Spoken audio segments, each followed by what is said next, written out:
Hi hello welcome back to my channel ಅನಿರೀಕ್ಷಿತ ಮದುವೆ. ನಾನು ಹೇಳ್ತಾ ಇರೋದು ನಿಜ ತಾನೇ? ಆರ್ಯ ಅಂದ್ಲು ವೈಶು. ಏನು ನಿಜ? ಏನೂ ನಿಜ ಇಲ್ಲ ಬಿಡು, ಅಂತಹದ್ದೇನೂ ಇಲ್ಲ. ಸುಮ್ಮನೆ ಕಣ್ಮುಚ್ಕೊಂಡು ಪ್ರಶಾಂತವಾಗಿ ಮಲಗು, ನಾನು ನಿನ್ನ ಪಕ್ಕದಲ್ಲೇ ಇರ್ತೇನೆ ಅಂದನು ಆರ್ಯ.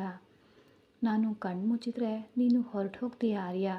ನಾನು ಕಣ್ಮುಚ್ಚಲ್ಲ, ನಿನ್ನನ್ನು ನನ್ನ ಕಣ್ಣುಗಳಿಂದ ಹೀಗೆ ನೋಡ್ತಾ ಇರ್ತೀನಿ ಅಂದು ವೈಶಾಲಿ.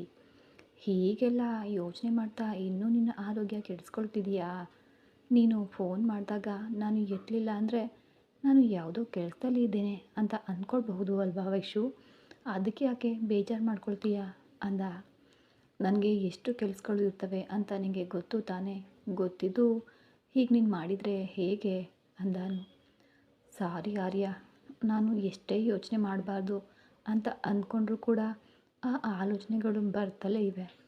ನೀನು ಮಾತಾಡಿದರೆ ಏನೂ ಅನಿಸೋದಿಲ್ಲ, ಮಾತನಾಡದೇ ಇದ್ದರೆ ಮಾತ್ರ ಯಾಕೆ ಮಾತಾಡಲಿಲ್ಲ ಅಂತ ತಲೆಯಲ್ಲಿ ಹುಳ ಕೊರಿತಲೇ ಇರುತ್ತೆ. ಇನ್ನು ಮುಂದೆಯಾದರೂ ಜಾಗೃತಿಯಾಗಿ ಇರು ವೈಶು. ನನಗಿರುವ ಟೆನ್ಷನ್ಗೆ ನೀನು ಕೂಡ ನನ್ನನ್ನು ಟೆನ್ಷನ್ ಪಡಿಸಿದರೆ ಹೇಗೆ ಹೇಳು? ಏನಾಯಿತು ಆರ್ಯ, ಆಫೀಸ್ನಲ್ಲಿ ಏನಾದರೂ ಪ್ರಾಬ್ಲಮ್ಮಾ ಅಂತ ಕೇಳಿದಳು ವೈಶಾಲಿ. ಆಫೀಸ್ನಲ್ಲಿ ಅಲ್ಲ ವೈಶು, ಡ್ಯಾಡಿ ಊರಿಗೆ ಹೋದಾಗ ಅಲ್ಲಿ ಆಕ್ಸಿಡೆಂಟ್ ಆಗಿದೆಯಂತೆ. ಈ ದಿನ ಸಂಜೆ ಮನೆಗೆ ಕರ್ಕೊಂಡು ಬರ್ತಾ ಇದ್ದಾರೆ. ನಾನು ಹೋಗಬೇಕು ಅಂತ ಆಫೀಸ್ ಕೆಲಸದ ಹಡಾಬಡಿಯಲ್ಲಿ ಅಂದರೆ ಆತರದಲ್ಲಿ ಇದ್ದೆ. ಅಯ್ಯೋ ಹೌದಾ, ನೀನು ಯಾವ ಪರಿಸ್ಥಿತಿಯಲ್ಲಿ ಇದೆಯಾ ಅಂತ ತಿಳಿಯದೆ ನಿನ್ನನ್ನು ತುಂಬ ತೊಂದರೆ ಕೊಟ್ಟೆ. ಸರಿ, ಈಗ ನೀನು ಮನೆಗೆ ಹೋಗು ಆರ್ಯ, ನಾನು ಜಾಗೃತಿಯಾಗಿ ಇರ್ತೀನಿ ಅಂದ್ಲು ವೈಶು. ಸರಿ ವೈಶು, ನಾನು ಸಾಧ್ಯ ಆದರೆ ನಾಳೆ ಬೆಳಗ್ಗೆ ಬರ್ತೀನಿ, ಇಲ್ಲಾಂದರೆ ಸಂಜೆ ಬರ್ತೇನೆ. ನಾನು ಬರಲಿಲ್ಲ ಅಂತ ಅದೇ ಕೆಲಸವಾಗಿ ಯೋಚನೆ ಮಾಡಬೇಡ ಅಂದನು ಆರ್ಯ. ಹಾಗೇ ಆಗಲಿ ಆರ್ಯ, ನೀನು ಹೇಳ್ದಿಯಲ್ಲ, ಇನ್ನೂ ಯೋಚನೆ ಮಾಡಲ್ಲ, ಹೋಗು ಅಂದ್ಲು. ಜ್ಯೋತಿ ಜಾಗೃತೆಯಾಗಿ ನೋಡ್ಕೊ ಅಂತ ಹೇಳಿ ಆರ್ಯ ಹೊರಬಂದ.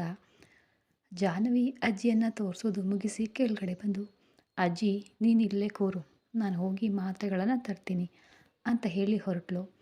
ಜಾಹ್ನವಿ ಹೋಗಿ ಮಾತ್ರೆಗಳನ್ನು ತಗೊಂಡು ಬರ್ತಾ ಇರುವಾಗ ಆರ್ಯನ್ ಎದುರಾದನು. ಅವಳನ್ನು ಅಲ್ಲಿ ನೋಡಿ ಆಶ್ಚರ್ಯದಿಂದ, ಜಾಹ್ನವಿ ನೀನು ಇಲ್ಲಿ ಏನು ಮಾಡ್ತಿದೀಯಾ ಅಂತ ಕೇಳಿದನು ಆರ್ಯ. ಅದೇ ನಮ್ಮ ಪಕ್ಕದ ಮನೆ ಅಜ್ಜಿ ಇದ್ದಾರಲ್ಲ, ಅವ್ರನ್ನ ಕರ್ಕೊಂಡು ಬಂದಿದ್ದೀನಿ. ಸರಿ, ನೀವು ಆಫೀಸ್ನಲ್ಲಿ ಇರಬೇಕಲ್ಲ, ಇಲ್ಲೇನು ಮಾಡ್ತಿದ್ದೀರಿ ಅಂತ ಕೇಳಿದ್ಲು. ಆರ್ಯನ್ ತಡಬಡಿಸ್ತಾ, ಫ್ರೆಂಡೊಬ್ಬನಿಗೆ ಹುಷಾರಿಲ್ಲದೆ ಆಸ್ಪತ್ರೆಗೆ ಸೇರಿಸಿದ್ದಾರೆ, ಅವನು ಫೋನ್ ಮಾಡಿದ್ದಕ್ಕೆ ಬಂದೆ ಅಂದನು ಆರ್ಯನ್. ಆರ್ಯನ್ ಮಾತಿನಲ್ಲಿ ತಡಬಡಿಕೆಯನ್ನು ಗಮನಿಸಿದ ಜಾಹ್ನವಿ, ಹೌದಾ, ಈಗ ನಿಮ್ಮ ಫ್ರೆಂಡ್ ಹೇಗಿದ್ದಾನೆ ಆರ್ಯ ಅಂತ ಕೇಳಿದ್ಲು. ಈಗ ಪರವಾಗಿಲ್ಲ, ಚೆನ್ನಾಗಿದ್ದಾನೆ ಅಂತ ಹೇಳಿ, ಸರಿ ಜಾಹ್ನವಿ, ನಾನು ಮನೆಗೆ ಹೋಗಬೇಕು, ನೀವು ಜಾಗ್ರತೆಯಾಗಿ ಹೋಗಿ ಅಂತ ಅವಳಿಗೆ ಮಾತನಾಡಲು ಅವಕಾಶವನ್ನೇ ಕೊಡದೆ ಹೊರಟೋದನು ಆರ್ಯನ್. ಹಾಗೆ ತಡಬಡಾಯಿಸ್ತಾ ಹೋಗ್ತಾ ಇದ್ರೆ, ಏನಾಯಿತು ಆರ್ಯನ್ ಅವರು, ಯಾಕೆ ಹೀಗಿದ್ದಾರೆ ಅಂತ ಅಂದ್ಕೊಳ್ತಾ ಅಜ್ಜಿ ಹತ್ರ ಹೋಗ್ತಿದ್ದಾಗ ಜ್ಯೋತಿ ಓಡಿ ಬರ್ತಾ ಜಾಹ್ನವಿಗೆ ಟಿಕ್ಕಿ ಹೊಡೆದ್ಲು. ಸಾರಿ ಅನ್ನೋದ ಹೊರಗಡೆ ಓಡಿದ್ಲು. ಜಾಹ್ನವಿ ಜ್ಯೋತಿ ಹೋದ ಕಡೆ ನೋಡ್ತಾ, ಈ ಹುಡುಗಿಯನ್ನು ನಾನು ಎಲ್ಲೋ ನೋಡಿದ್ದೀನಲ್ಲ, ಎಲ್ಲಿ ನೋಡಿದೆ ಅಂತ ನೆನಪಿಗೆ ಬರ್ತಿಲ್ವಲ್ಲ ಅಂತ ಅಜ್ಜಿ ಹತ್ರ ಹೋಗಿ, ಅಜ್ಜಿ ಮಾತ್ರೆ ತಂದೆ ಹೋಗೋಣವಾ ಅಂತ ಕೇಳಿದ್ಲು. ಸರಿ ಜಾಹ್ನವಿ ಅನ್ನುತ್ತಾ ಇಬ್ಬರು ಹೊರಗೆ ಬಂದರು. ಜಾಹ್ನವಿ ಹೋಗ್ತಾ ಆರ್ಯನ್ ಕಾರಿನ ಹತ್ರ ಜ್ಯೋತಿ ಆರ್ಯನ್ ಜೊತೆ ಮಾತನಾಡ್ತಾ ಇರೋದನ್ನು ಕಂಡು, ಈ ಹುಡುಗಿ ಇದಕ್ಕೆ ಸ್ವಲ್ಪ ಮುಂಚೆ ನನಗೆ ಡಿಕ್ಕಿ ಹೊಡೆದು ಹೋದವಳು ತಾನೆ, ನಾನು ಇವಳನ್ನ ಎಲ್ಲಿ ನೋಡಿದೆ ಅಂತ ನೆನಪಾಗ್ತಿಲ್ವಲ್ಲ ಅಂದ್ಕೊಳ್ತಾ ಹೊರಗಡೆ ಬಂದು ಆಟೋಗಾಗಿ ನಿಂತಿದ್ಲು. ಜ್ಯೋತಿ ಆರ್ಯನ್ ಜೊತೆ ಮಾತನಾಡಿ ಅವನ ಕಾರ್ನಲ್ಲೇ ಕುಳಿತಳು. ಕಾರ್ನಲ್ಲಿ ಹೊರಬಂದು ಜಾಹ್ನವಿಯನ್ನು ದಾಟಿ ಹೋದರು. ಆರ್ಯನ್ ಕಾರು ಹೋಗ್ತಾ ಇದ್ರೆ ನೋಡ್ತಾ ಇದ್ದ ಜಾಹ್ನವಿಗೆ ಕಾರ್ನಲ್ಲಿದ್ದ ಜ್ಯೋತಿ ಕಾಣಿಸಿದ್ಲು. ಈ ಹುಡುಗಿ ಇವ್ರ ಕಾರ್ನಲ್ಲಿ ಹೋಗ್ತಾ ಇದ್ದಾಳೆ, ಏನು ನನ್ನ ಹತ್ರ ಮನೆಗೆ ಹೋಗ್ತಿದ್ದೇನೆ ಅಂದರು, ಈಗ ಈ ಹುಡುಗಿಯನ್ನು ಹತ್ತಿಸ್ಕೊಂಡು ಹೋಗ್ತಿದ್ದಾರೆ. ಆದರೆ ರಸ್ತೆಯಲ್ಲಿ ನಿಂತಿರೋ ನಾನು ಇವರಿಗೆ ಕಾಣಲಿಲ್ವಾ ಅಂತ ಕೋಪದಿಂದ ಅಂದ್ಕೊಂಡ್ಳು. ನಿಜವಾಗ್ಲೂ ಈ ಆಸ್ಪತ್ರೆಯಲ್ಲಿ ಯಾರಿದ್ದಾರೆ, ಮೊದಲು ಕೂಡ ಇಲ್ಲೇ ಕಾಣಿಸ್ಕೊಂಡಿದ್ರು ಅಂತ ಆಲೋಚಿಸ್ತಿರುವಾಗ ಆಟೋ ಬಂತು. ಅಜ್ಜಿ, ಜಾಹ್ನವಿ ಅಂತ ಕರೆಯುವವರೆಗೂ ಅವಳಿಗೆ ತನ್ನ ಮುಂದೆ ಆಟೋ ಬಂದಿದೆ ಅಂತ ತಿಳಿಲೇ ಇಲ್ಲ.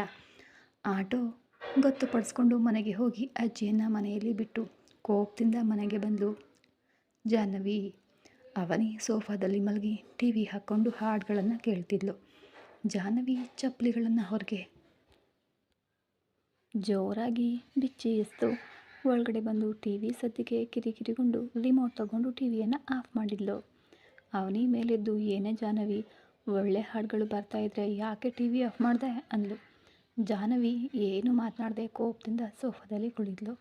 ಇತ್ತ ಶರ್ಮಿಳಾ ಮತ್ತು ಉಳಿದವರು ಪ್ರತಾಪ್ ವರ್ಮನನ್ನು ಕರ್ಕೊಂಡು ಮನೆಗೆ ಬರಲು ರೆಡಿಯಾದರು. ಆಂಬ್ಯುಲೆನ್ಸ್ ಬರಲೇ ಇಲ್ಲ.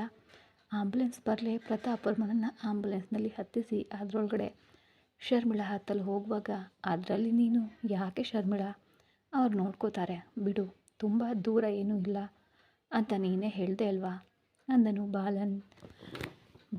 ಶರ್ಮಿಳಾಳನ್ನು ಬರಬೇಡ ಅಂದಿದ್ದಕ್ಕೆ ಕೋಪ ಬಂತು. ಆದರೆ ಅಲ್ಲಿ ಎಲ್ಲರೂ ಇರೋದ್ರಿಂದ ಏನೂ ಅನ್ನಲಾಗದೆ ಗುಟುಕು ನುಂಗ್ತಾ ಇದ್ಲು. ಹೌದು ಮೇಡಮ್, ನಾವು ನೋಡ್ಕೊಳ್ತೇವೆ, ನೀವು ಕಾರ್ನಲ್ಲಿ ಬನ್ನಿ ಅಂದರು ಕೆಲಸದವರು.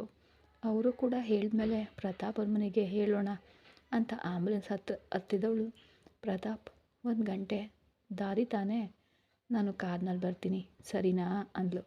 ಪ್ರತಾಪ್ ವರ್ಮ ಮೆಲ್ಗೆ, ನಾನು ಬರ ಹೇಳಿದರೂ ಕೂಡ ನೀನು ಬರಲ್ಲ ಅಂತ ನನಗೆ ಗೊತ್ತು ಬಿಡು ಅಂತ ತಲೆ ಪಕ್ಕಕ್ಕೆ ತಿರುಗಿಸ್ಕೊಂಡ.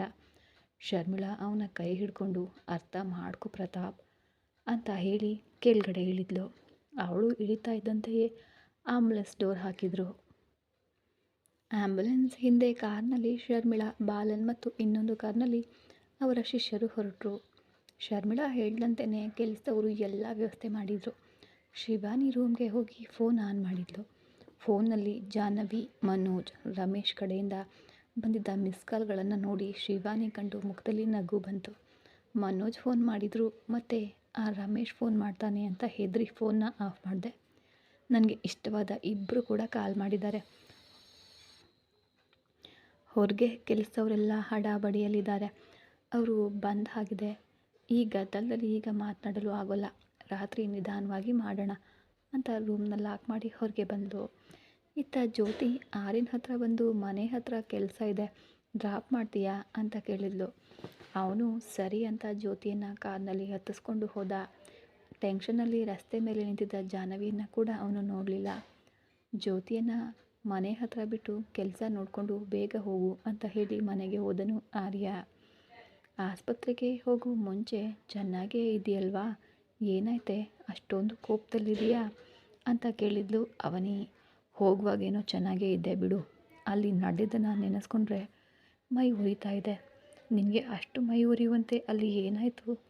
ಆಸ್ಪತ್ರೆ ಹತ್ರ ಆರ್ಯನವ್ರನ್ನ ನೋಡಿದೆ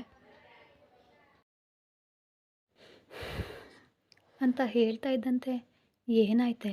ಆರ್ಯನವರಿಗೆ ನಾಳೆ ನನಗೆ ಕೆಲಸ ಕೊಡ್ತೀನಿ ಅಂದಿದ್ರು, ಈಗ ಅವರು ಆಸ್ಪತ್ರೆಯಲ್ಲಿದ್ದರೆ ನನ್ನ ಕೆಲಸದ ಗತಿ ಏನು ಅಂತ ಫ್ಲೋನಲ್ಲಿ ಮಾತಾಡ್ತಿದ್ದಾಗ ಜಾಹ್ನವಿ ಸೀರಿಯಸ್ ಆಗಿ ಒಂದು ಲುಕ್ ಕೊಟ್ಲು. ಹಾಗೆ ನೋಡಬೇಡ, ಆರ್ಯನವರಿಗೆ ಏನೂ ಆಗಿಲ್ಲ ಅಂತ ನನಗೆ ಅರ್ಥ ಆಯಿತು. ಅವರಿಗೆ ಏನಾದರೂ ಆಗಿದ್ದರೆ ನೀನು ಹೀಗಿರ್ತಿದೀಯಾ? ಅಷ್ಟಕ್ಕೂ ಆಸ್ಪತ್ರೆಯಲ್ಲಿ ಏನು ನಡೀತು? ಆರ್ಯನವರನ್ನು ನೋಡಿದರೆ ಆನಂದ ಪಡಬೇಕು, ಅದನ್ನು ಬಿಟ್ಟು ನೀನು ಮೈ ಉರಿಯೋದು ಯಾಕೆ? ನಂಗೆ ಅರ್ಥ ಆಗ್ತಿಲ್ಲಮ್ಮ ಅಂದ್ಲು. ಅವರಿಗೆ ನನಗಿಂತ ಬೇರೆ ಯಾರೋ ಮುಖ್ಯ ಆಗಿದ್ದಾರೆ ಅಂತ ಹೇಳಿ ಆಸ್ಪತ್ರೆಯಲ್ಲಿ ನಡೆದಿದ್ದೆಲ್ಲ ವಿವರಿಸಿದ್ಲು. ನಿನ್ನನ್ನು ಬಿಟ್ಟು ಬೇರೆ ಯಾರನ್ನು ಕಾರ್ನಲ್ಲಿ ಹತ್ತಿಸ್ಕೊಂಡು ಹೋದ್ರಾ? ಜಾಹ್ನವಿ, ನೀನು ಬೇಗ ನಿಮ್ಮ ಅತ್ತೆ ಮನೆಗೆ ಹೋಗದೇ ಇದ್ದರೆ ಕಷ್ಟನೇ ಅಂದ್ಲು ಅವನಿ. ನಾನು ರಸ್ತೆಯಲ್ಲಿ ನಿಂತಿದ್ರು ಅವಳ ಜೊತೆ ಮಾತನಾಡ್ತಾ ಹೋದರು, ಅದು ನೋಡಿದರೆ ನನಗೆ ಹೇಗಿರುತ್ತೆ ನೀನೇ ಹೇಳು ಅವನಿ ಅಂದ್ಲು ಜಾಹ್ನವಿ. ಆರ್ಯನವರು ಅಂಥವ್ರಲ್ಲ ಅಲ್ವಾ ಜಾಹ್ನವಿ, ನಿನ್ನನ್ನು ನೋಡಿರ್ಲಿಕ್ಕಿಲ್ಲ ಅಷ್ಟೇ, ನೋಡಿದರೆ ಹಾಗೆ ಹೋಗ್ತಾ ಇರಲಿಲ್ಲ. ಏನೇ ನೀನು ಕೂಡ ಅವ್ರ ತಪ್ಪೇನೂ ಇಲ್ಲ ಅಂದ ಹಾಗೆ ಮಾತಾಡ್ತೀಯಾ? ಆಸ್ಪತ್ರೆಯಲ್ಲಿ ನೋಡಿದ್ರಲ್ವಾ, ನಾನು ಅಜ್ಜಿ ಜೊತೆ ಹೇಗೆ ಹೋಗ್ತೇನೆ ಅಂತ ಕೂಡ ಯೋಚನೆ ಮಾಡದೆ ಮನೆಗೆ ಹೋಗ್ತಾ ಇದ್ದೇನೆ ಅಂತ ಹೇಳಿ ಹೊರಟು ಹೋದರು. ನಾನು ಅದಕ್ಕೆ ಏನೂ ಅನ್ನಲಿಲ್ಲ. ಆದರೆ ಆ ಹುಡುಗಿ ಜೊತೆ ಮಾತನಾಡಿ ಅವಳನ್ನು ಕಾರ್ನಲ್ಲಿ ಹತ್ತಿಸ್ಕೊಂಡು ಹೋದ್ರಲ್ಲ ನೋಡು, ಅದೇ ನನಗೆ ಕೋಪ. ಅಷ್ಟೊಂದು ಕೋಪ ಬಂದಾಗ ಮನೆಗೆ ಬಂದು ಈ ರೀತಿ ರೇಗಾಡುವ ಬದಲು ಆರ್ಯನವರಿಗೆ ಕಾಲ್ ಮಾಡಿ ಕೇಳಬೇಕಿತ್ತು ಅಲ್ವಾ ಜಾಹ್ನವಿ ಅಂದ್ಲು. ನಾನು ಯಾಕೆ ಕೇಳ್ತೀನಿ, ನಾನಂತೂ ಏನೂ ಕೇಳಲ್ಲ. ಅವರೇ ಆ ಹುಡುಗಿ ಯಾರು ಅಂತ ಹೇಳಬೇಕು. ಅವರು ಹೇಳೋವರೆಗೂ ನಾನು ಏನೂ ಕೇಳಲ್ಲ. ಆರ್ಯನವರು ಹೇಳೋವರೆಗೂ ಹೀಗೆಯೇ ಕೋಪದಲ್ಲೇ ಇರ್ತೀಯಾ ಅಂತ ಕೇಳಿದ್ಲು ಅವನಿ. ಅವರು ಆಸ್ಪತ್ರೆಗೆ ಈ ಹಿಂದೆ ಒಂದು ಬಾರಿ ಬಂದಿದ್ದರು. ಆಗ ಯಾಕೆ ಬಂದಿದ್ದರು ಅಂತ ಹೇಳಿರಲಿಲ್ಲ. ಈ ದಿನ ಫ್ರೆಂಡ್ ಆಸ್ಪತ್ರೆಯಲ್ಲಿದ್ದಾನೆ ಅಂತ ಹೇಳ್ತಾ ಇದ್ದಾರೆ.